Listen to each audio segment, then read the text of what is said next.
이 시간 하나님 말씀 우리 함께 보겠습니다. 로마서 12장 2절, 신약성경 256페이지에 있습니다.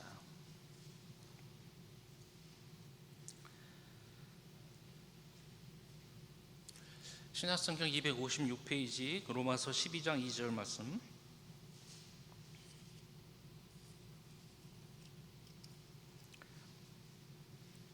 우리 한 목소리로 하나님 말씀 함께 읽겠습니다.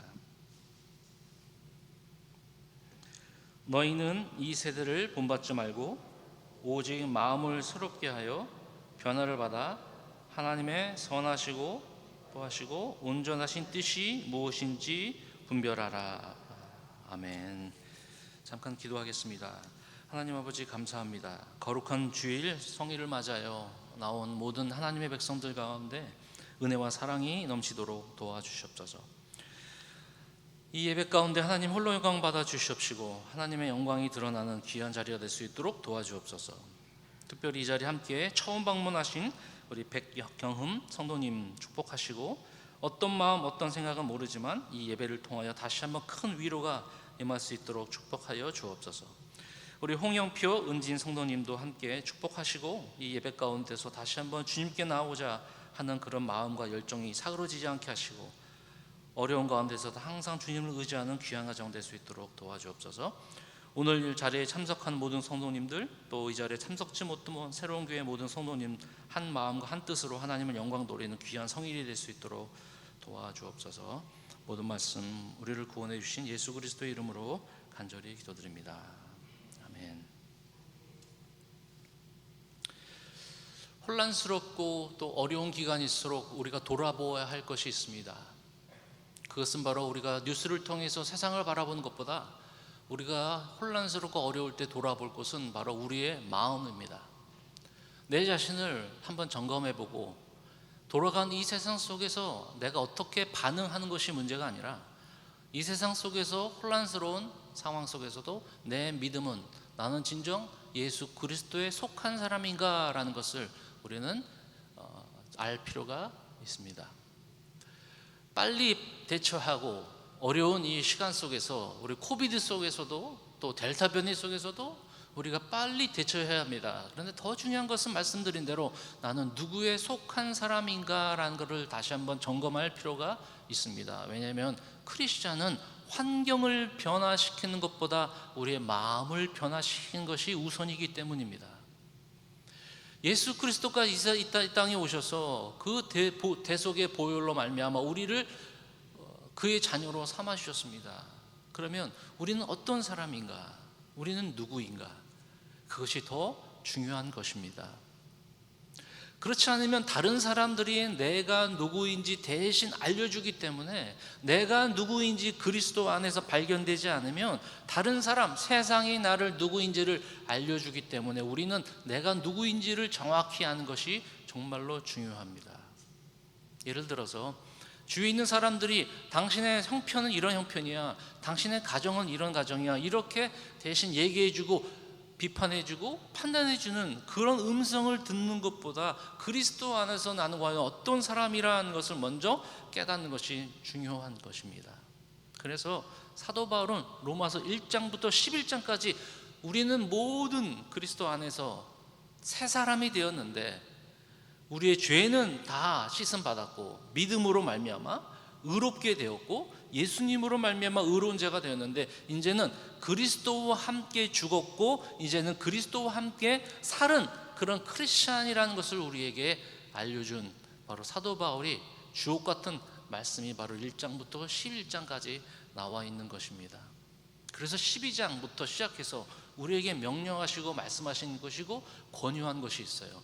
12장 2절 말씀에 우리가 같이 봉독한 대로 너희는 세상을 본받지 말라. 마음을 새롭게 함으로 변화를 받아 선하시고 기뻐하시고 온전하신 뜻이 무엇인지 분별하라라고 이야기하고 있습니다.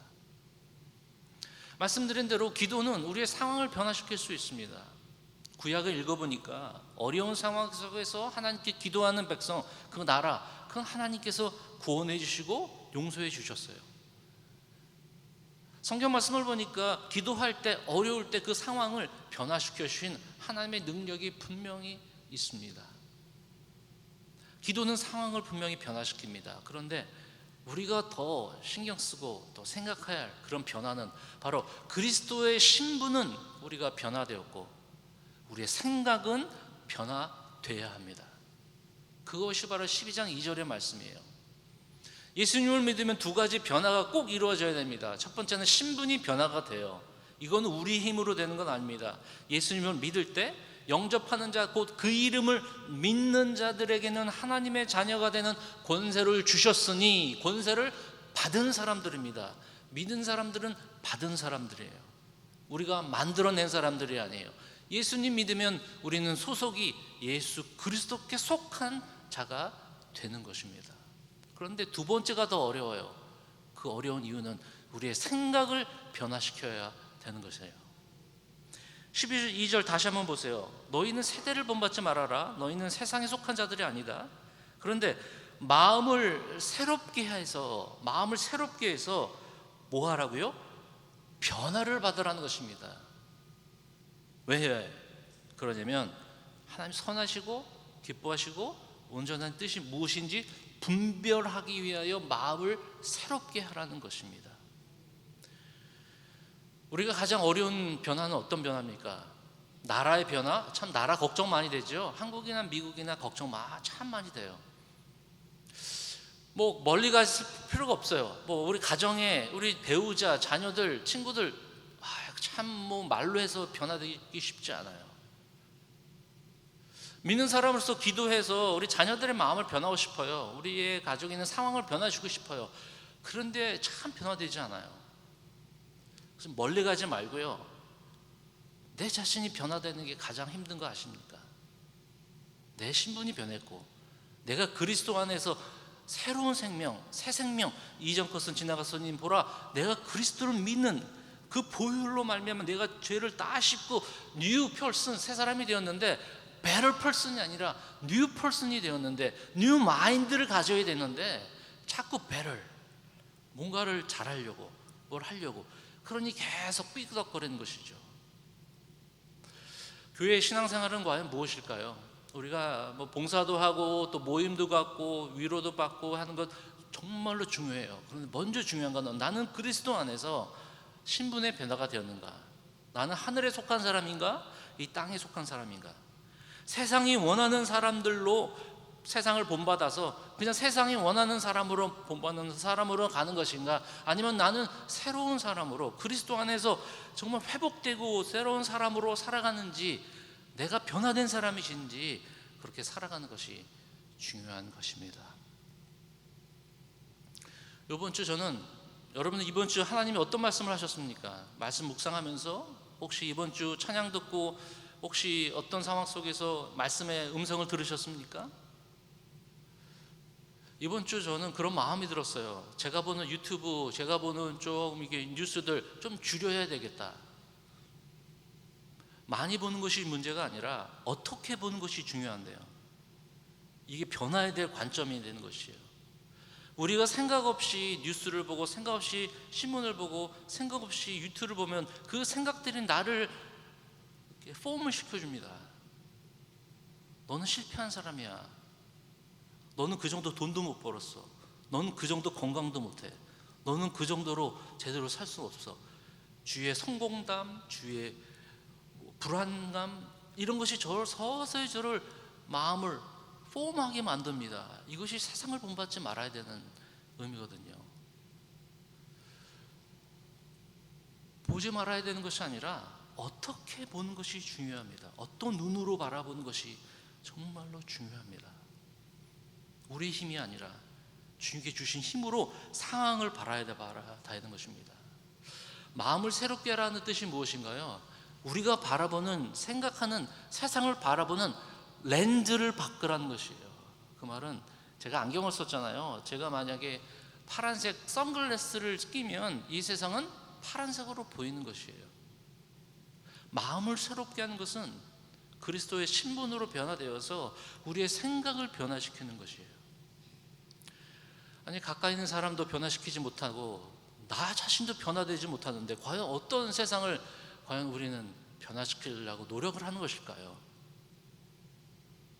코비드 기간은 우리에게 좋은 기회를 제공합니다. 내 자신을 좀 알라.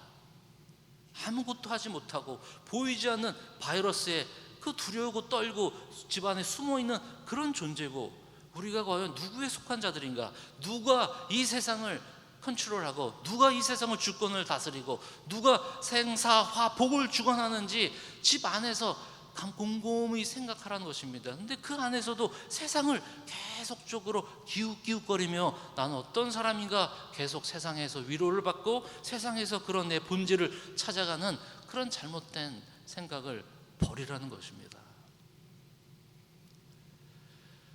우리는 그리스도의 마음, 그리스도의 생각으로 이제 렌즈를 바꿔버려야 돼요. 여러분들 지금 바라보는, 안경 쓰신 분들은 안경을 벗어버리면 앞에 안 보이는 것처럼 새로운 것이 보이잖아요. 아니, 안 보이는 것처럼 우리가 새로운 관점을 갖는 것, 하나님의 관점, 하나님의 마음을 우리가 심게 되는 것입니다. 그 방법을 제가 조금 이따 말씀을 드릴게요. 어느 선교사님의 이야기를 들었어요. 동남아시아에 계신 선교사님인데 5년 6년 동안 계속 선교를 하시고 그 족속들을, 그 사람들을 도왔어요. 그런데 5년 6년 7년인데 이 사람 도운 사람들이 땡큐를 안 한대요. 감사하는 마음이 전혀 없다는 겁니다. 7년 8년 지나니까 너무 속상한 거예요.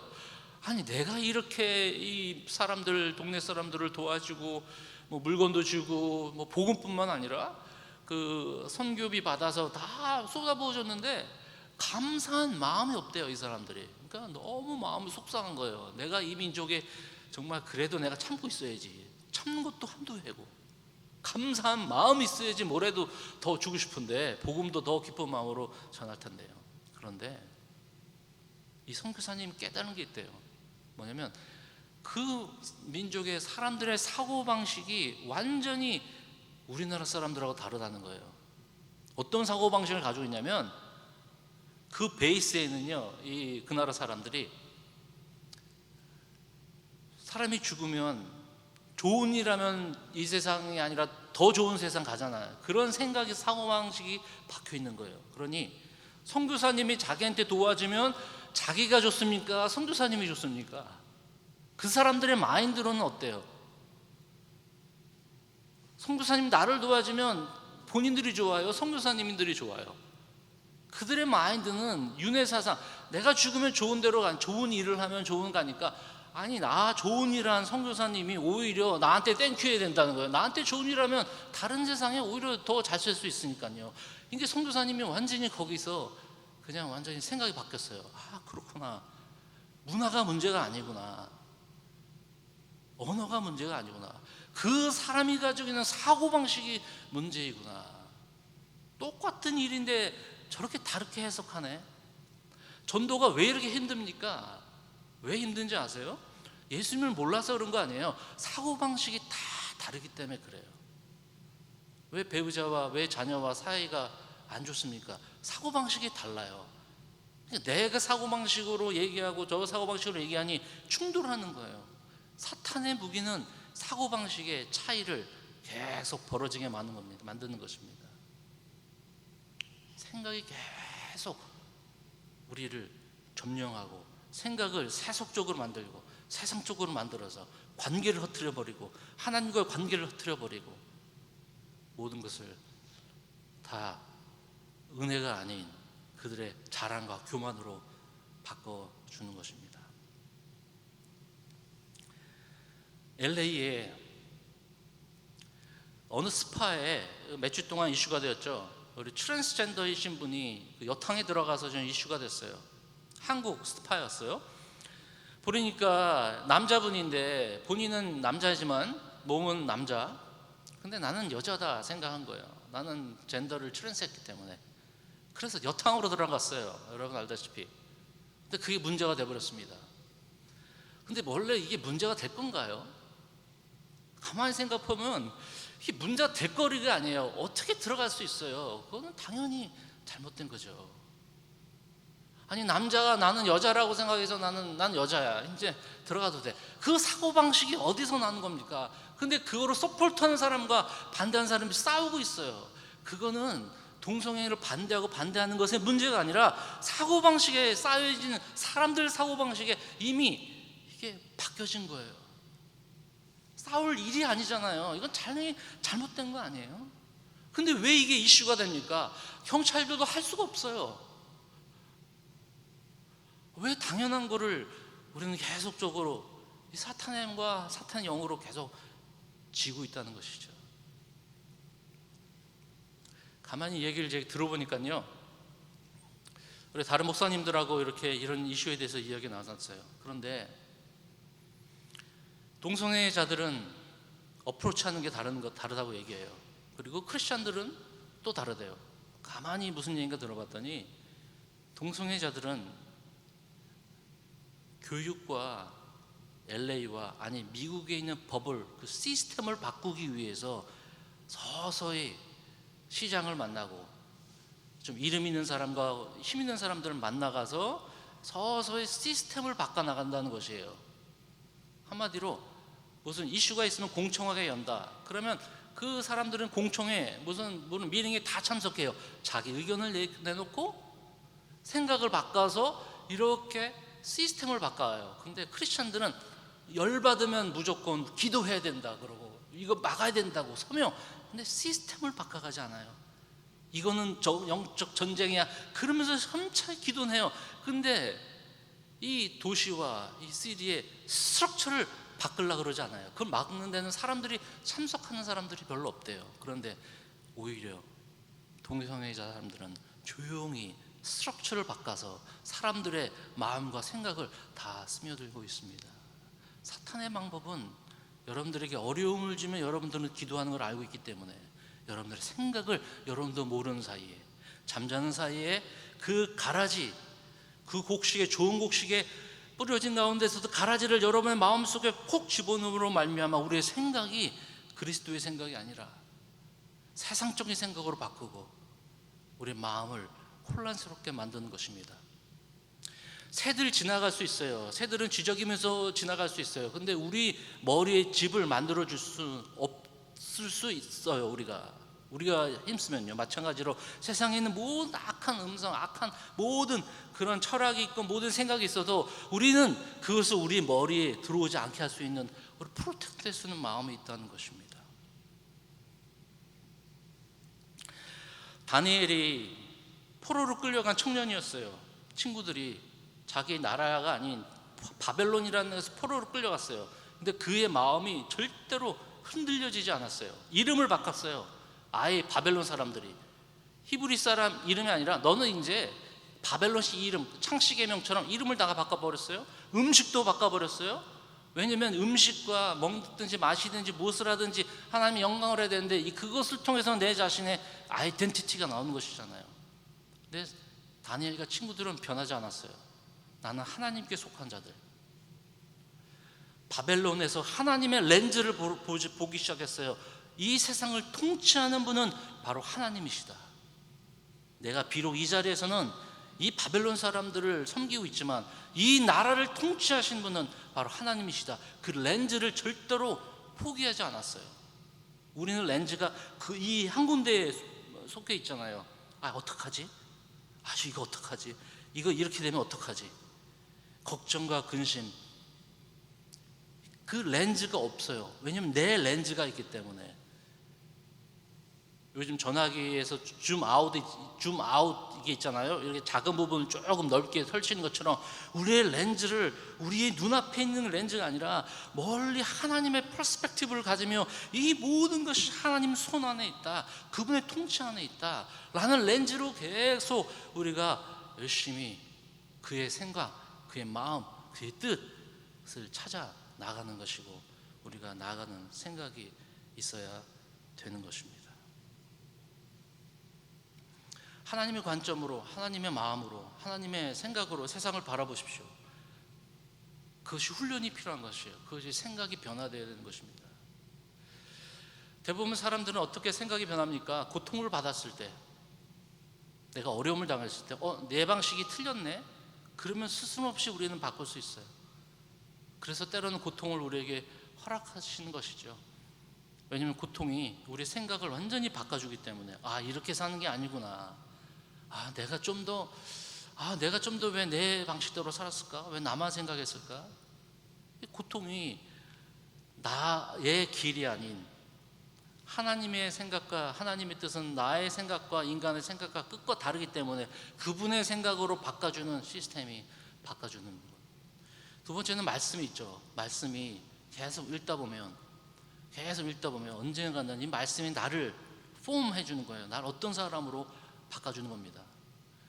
그 당연한 건 아니겠습니까? 주 얘기를 듣고 내가 편한 것만 듣고 내가 원하는 것만 들으면 나는 그런 사람으로 돼가는 것입니다.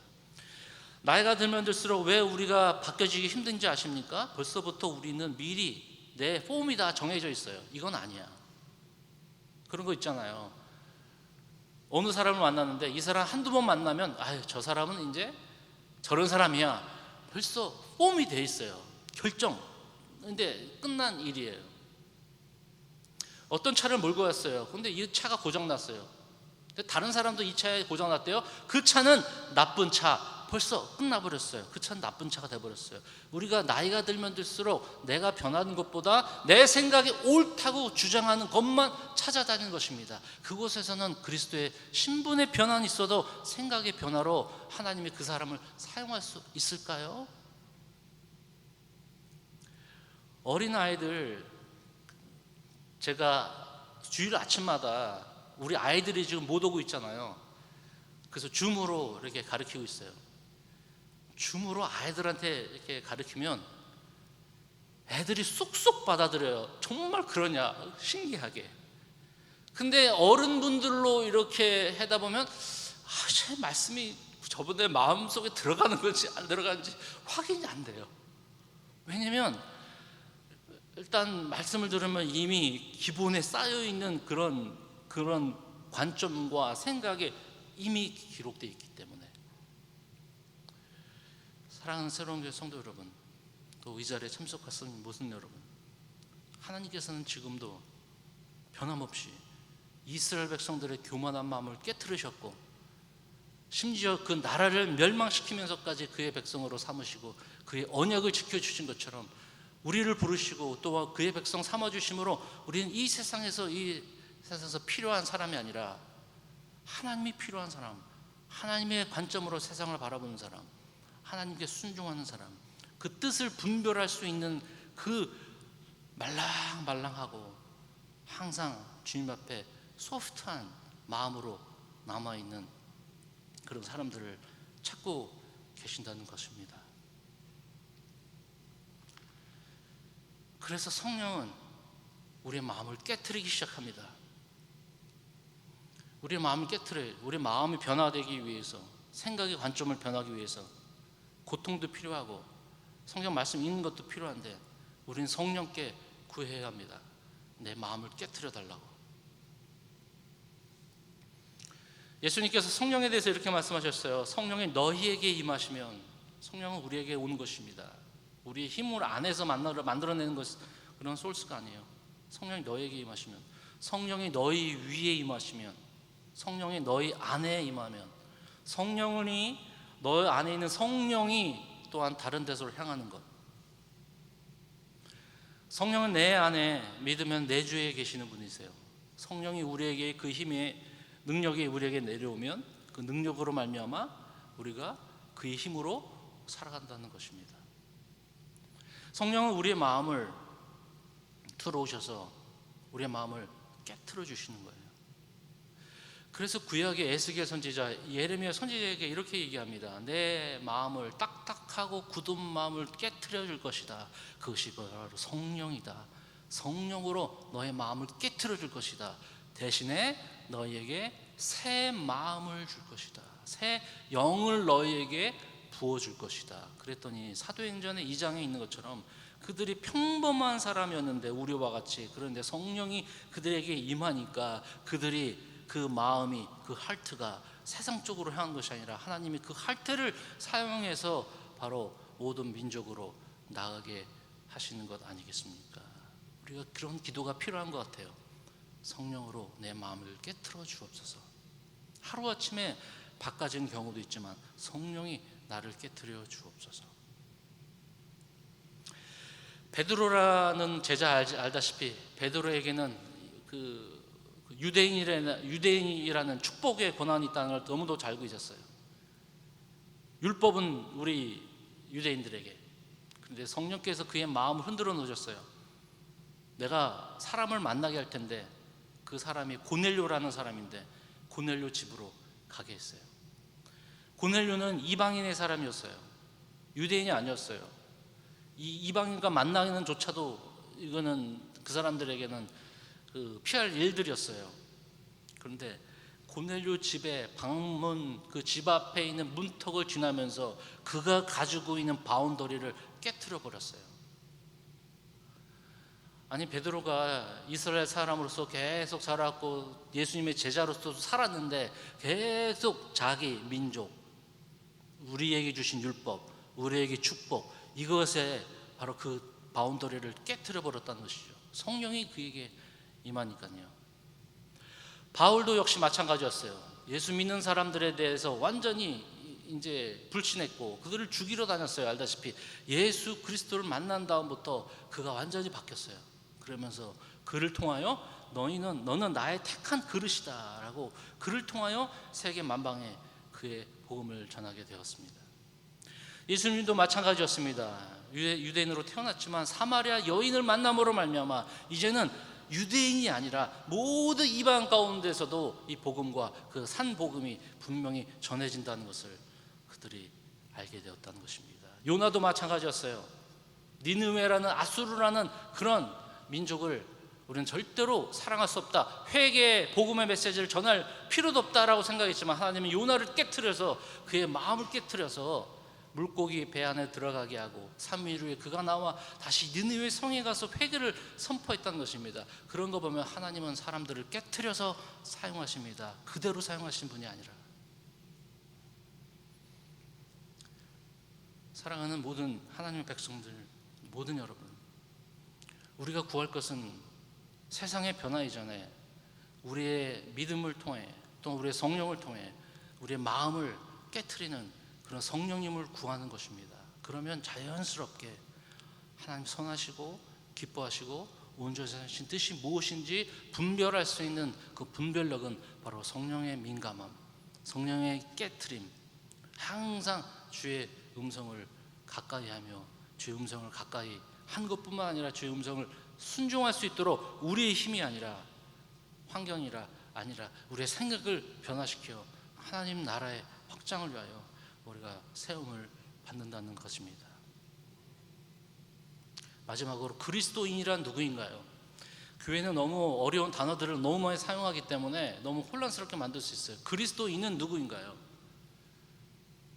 참 어려운 이야기입니다. 근데 그리스도인은 크리스찬이라고 하는데요, 크리스찬은 어떤 사람들이냐면 예수님을 따르는 사람, 예수님을 믿는 사람뿐만 아니라 예수님을 따르는 사람이에요.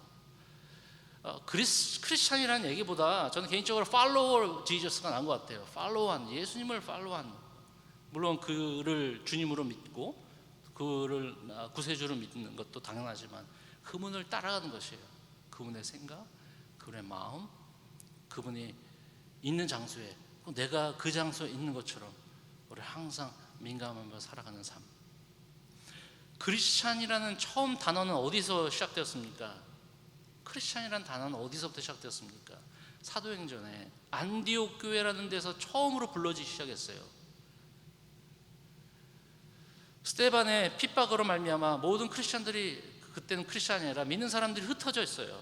그래서 흩어진 사람들이 그 외지의 그 이스라엘 땅이 아니라 지금 터키 지역인데요, 터키 지역에 있는 그 안디옥이라는 지역에서 흩어진 사람들이 거기서 모여서 교회를 개척해서 시작한 곳이 바로 안디옥 교회인데, 그 안디옥 교회에서 처음으로 크리스찬이라고 불렀어요. 이 사람들은 예수 믿는 사람들, 크리스찬이라고 처음으로 불렀어요. 이 사람들은 세상 사람들과 분리된 사람들이에요. 안디옥 교회에서부터 선교회 시작이 되지 않았습니까? 해외로 시작되지 않습니까? 이 사람들은 세상과 구분된 사람들, 이 사람들은 세상의 룰을 따라간 사람들 아니라 예수님이 이 땅에 오셔서 천국 복음을 전하면 천국 백성들은 이렇게 살라라는 그런 메시지를 따라가는 사람, 그 크리스찬들이 이 세상의 룰이 아니라 바로 하나님의 룰, 천국의 룰을 쫓아가며 살아가는 것이 진정한 행복이고 진정한 기쁨이고 진정한 만족이 바로 거기서부터 나온다는 그런 믿음을 우리에게 심어주는 것입니다. 입술로만이 아니라 행동으로만이 아니라 마음을 다하여 주를 섬기고 마음을 다하여 주님께 나아가는, 그래서 우리의 삶이 성령으로 변화되는 그런 놀라운 하나님의 백성들이 되시기를 주님의 이름으로 간절히 축원을 드립니다. 우리 기도하겠습니다.